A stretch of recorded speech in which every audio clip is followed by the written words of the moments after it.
Is your kid frustrated trying to remember how to spell or two? Right? There's so many options. I wanted to share a quick tip that I've shared with my kiddos along the way in helping them to differentiate between those three crazy homophones that we use so very often.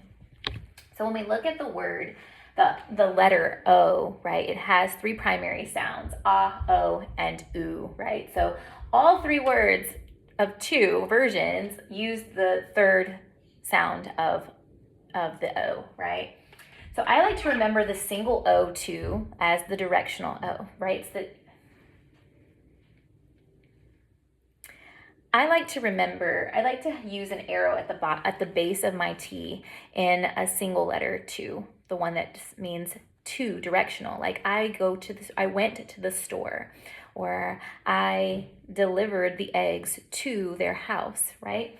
So directional two, they just remember that it's a single O because of the simple just pictorial element of it.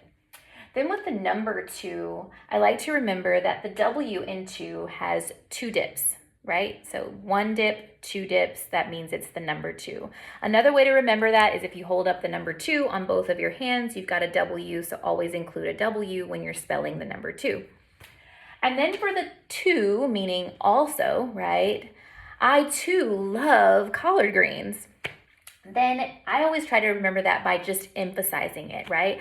I too, right? I've said it so long that you think there must be an extra letter in there, right? Well, there is. The double O is the extra letter.